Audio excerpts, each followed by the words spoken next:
When did fake it until you make it backfire. Guy I used to work with told me about when he used to work as an electrician apprentice at a plant. When there was nothing to do, which apparently was most of the time, the lead guy and him would walk out to a random spot in the plant with a ladder, a conduit bender and a bent piece of conduit. Then one of them would stand on top of the ladder and the other on the ground holding the conduit, and they'd just chit chat all day. If any of the bosses wandered by, they'd nod and pass the piece of conduit up to the guy on the ladder, who would then make a show of trying to fit it in somewhere. Said they both made it through 3 rounds of layoffs doing that.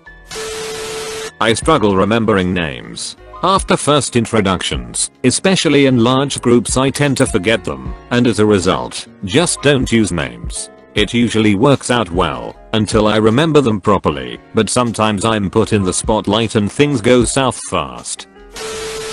I taught some anatomy and physiology labs to pre-nursing majors. These girls knew more about anatomy and physiology than I did. I'm an expert in ecology, but somehow I got the job of teaching *THIS* class. I figured I'd just look at the answers on the worksheets as the semester went on.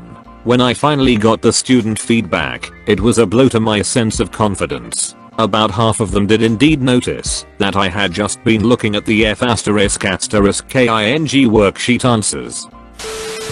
This reminds me of a TIFF post where Op moved to a new neighborhood for just a few months and decided to take some LSD to break it in. Op thought it was a good idea to go for a walk, and when he went outside, his new neighbor greeted him.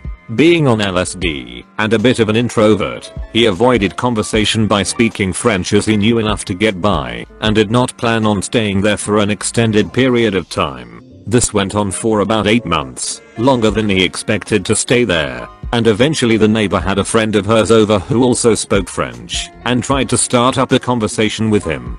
That's when he was like, "Yay, I don't speak French." A writer I know decided he could make easy money writing romance novels under a false name, even though he didn't like romance novels at all. Turns out it wasn't that easy, but he was very good at it and got stuck writing romance novels for a living for a while, hating his job and not having time to write anything he actually wanted to write. I took orchestra in elementary school and I eventually realized that I was just not going to understand violin, but I still wanted to be in orchestra because it had some perks. So, whenever we had lesson, I put my fingers over the strings and moved my bow around like I meant it. When we had to play individually, I had to do it for real. I thought maybe by some miracle I'd get it and play normally. I didn't. I had a job that I was way underqualified for, yet I still was surprisingly given the offer. 8 months in, the fact really started to show that I wasn't the assumed genius/savior the hiring manager thought I was. Fortunately, I got offered a different job by someone who wasn't really desperate to hire. I knew a girl who would apply to jobs she was unqualified for, including a job at NASA and at Apple. She lied about her qualifications on her resumes. She landed several high-paying jobs, but would get fired after a month or 2 once her coworkers realized she did not have the skills to fulfill her duties. She would boast on Facebook about how she landed her dream job every few months. Not sure what she's doing now, since I haven't spoken to her in years. I believe she moved to another country. Oh, and she took credit for the Mars rover and for the Beatles on iTunes. The guys who act like they're ex-special forces on the first day of basic training because they were in JROTC in high school. I remember one saying, "I've basically already done this every year since I was a freshman." As we got off the bus, idiot washed out by week 2. Dating a close friend that I wasn't even remotely attracted to. I thought the feelings that I was *SUPPOSED* to have would kick in, but they didn't. Orgasms. When, due to a tight budget on a magazine I edited, way back when, we couldn't afford a fashion correspondent, so I did it myself under an assumed female name. I'm male, and didn't tell anyone. Surprisingly, it was quite well received. Ran for 3 months or so before I got invited to a clothing launch. Not my story, but a senior back in my high school used to talk about how tough he was and how he was a black belt in karate and had plenty of boxing experience. He even brought his black belt, which I'm convinced wasn't actually his, to school one day to show it off. He eventually got the reputation of someone who was not to be F***KED with. He was a beefy guy, sort of a meathead. Anyhow, fast forward a bit, and he was having a heated argument with this sophomore in the hallway. People were gathering all around to watch the drama unfold. Things escalate, and he pushes the sophomore kid hard. The sophomore immediately responds with a punch square to the senior guy's nose. He drops like a sack of potatoes. And then this black belt karate expert starts F***ing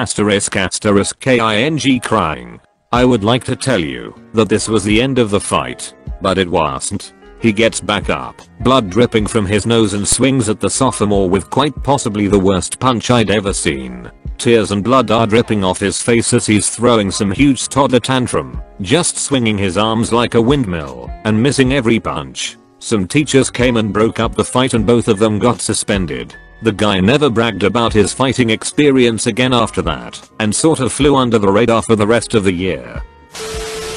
I once talked my way into an internship with a neuroscience lab that regularly implanted devices into monkeys' brains as an undergraduate.